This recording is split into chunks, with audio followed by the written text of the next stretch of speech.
What's going on? Welcome back to the channel. So today I'm going to talk to you about Lucid. I want to go over some of the data points, what's really moving it, and go over everything else you need to know. But first, make sure to hit that thumbs up, and with that, let's get right to it.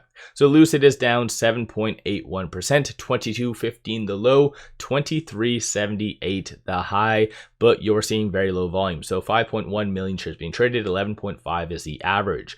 As far as news, what Wall Street is digesting is Lucid putting out their Q3 production and delivery numbers, which came out late last night. I've already done a video all about this, good, bad, and the ugly, how Wall Street was going to really interpret this, which I was somewhat accurate. Even I did post this saying that most likely we'll be seeing a pullback to about 22.40, and that's pretty much where we are at. We're getting a little bit of an additional push lower because a couple comments from some Fed speakers, but I think just generally these numbers weren't in line with Wall Street's expectations. So there's different ways how to interpret this. So they did produce 3,891 vehicles with more than 1,000 vehicles destined for AMP2 for final assembly.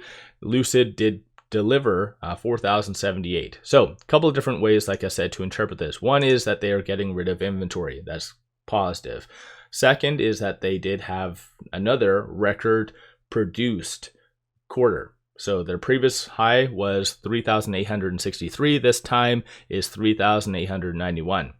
So as I mentioned in my video yesterday, I'm not counting that 1,000 in here, only because the 1,000 plus that's going to AMP2, that's going to be counted as produced under Q4. So I didn't want to double count it. But again, there's different ways how to interpret this. So a couple positives, but for face value, with them at 9,966 for the year, it's fair to assume that they won't be hitting their end of year targets. I could be wrong, hopefully, but Wall Street, I think, has been somewhat lenient with Lucid with these numbers.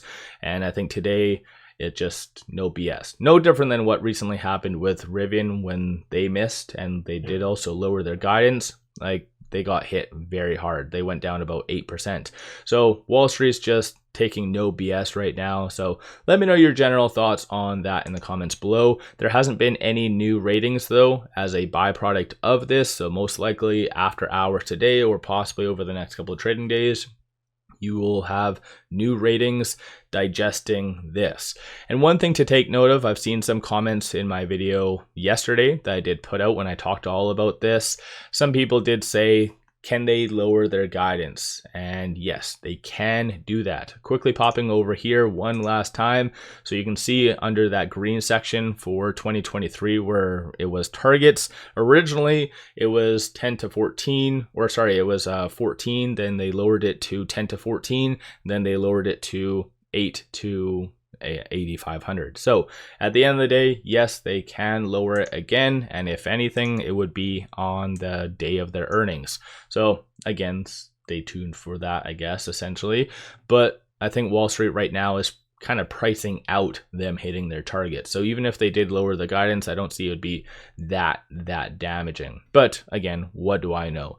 Aside from that, like I said, a lot of Fed speakers today, a lot of hot topics are being brought up just on how essentially we are seeing a little bit of a slowing occurring, more than what was expected, and some of which is linked to the tariffs. So kind of weird, kind of opposite to what we previously heard from Powell. But aside from that, at the time of doing this video, shorts are now returning about 17,000 shares. 29.56% of the free floats being shorted, works to be 37.5 million shares overall are being shorted. So ultimately, this is why I like to analyze this type of information, because shorts returning, it does show that today's red day is not justified. So again, that's up to your interpretation of that.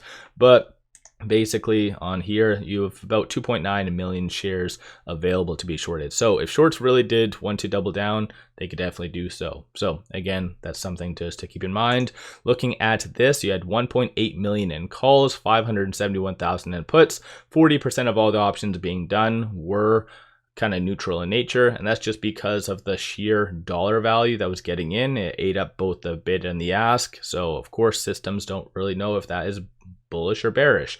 So there were 740,000 between 9:30 and 9:35. So if we kind of click on this, sort it based on premiums, This is the neutral ones, and it looks like it was the same actual transaction or same entity because of the timestamp. And it looks like a $25 call was sold, as well, most likely a $29 call also sold. Looks like October 17th and November 21st is the expiry dates on that. So not necessarily the best. They could have been, especially first thing, just locking in some profits, anticipating a pullback. But aside from that, from a bull standpoint, you see a consensus for it to be roughly around that 24.50 to 25. So still a lot of optimism is on the table. Bears are anticipating for it to be sub 21. So that's a little bit more realistic and kind of more in line with the current circumstances that did come out. These are some of the transactions occurring on the secondary market. So you are seeing kind of some buys. So about 4 buys right here, 575, 234, 138, and 117. The rest are selling. So institutions not really buying the dip. And based on this, you're not really seeing that big of transactions on the dark pool above $100,000. So it is fair to assume that also hedge funds are kind of selling out.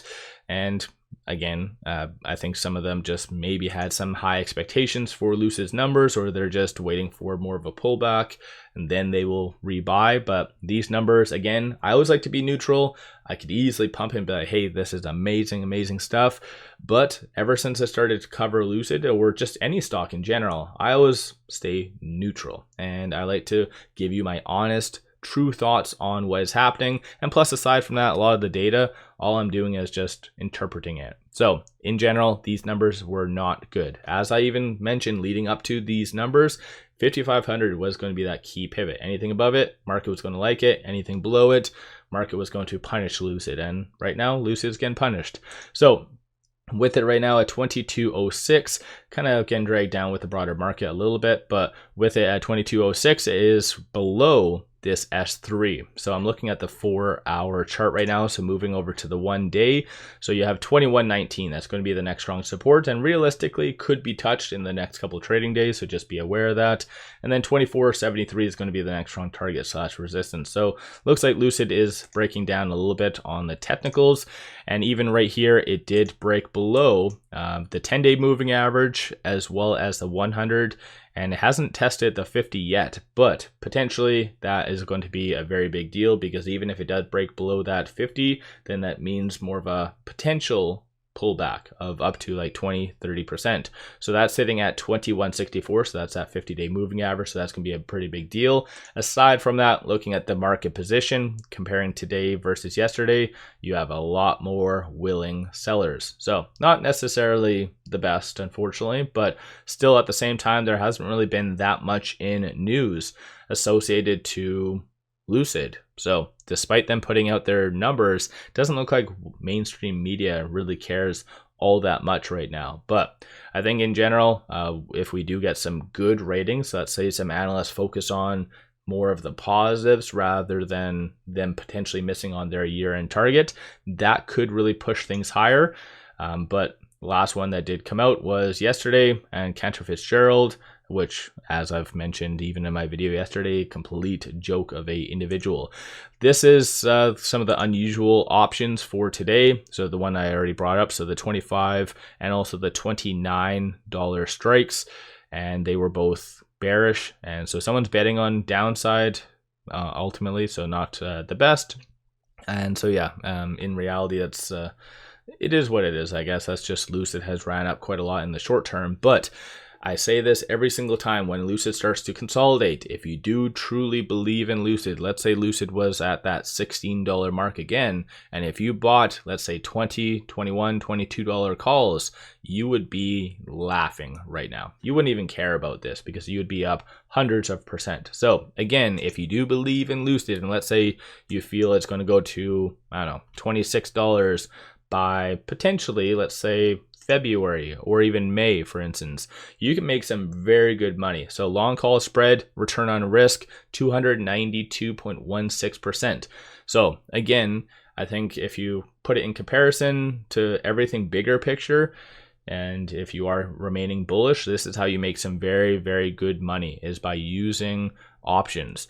On a side note, if you do want all this, take a look at Moomoo, link in the description below and also the comments. I also do have a good promotion for them. So if you sign up, throw $100 at it, they give you $50 back. So that's a pretty good return on investment in among itself. So let me know your thoughts on Lucid. Where do you see things going? Where are you a buyer next? Are you a buyer at 21? What's your kind of general 2 cents on all of that? And then one final thing, pop over to my Patreon if you're looking for some solid buy signals on stocks, options, crypto. I put out daily day trades, numerous swing trades. Worthwhile to check that out. With all that said, appreciate all of you watching.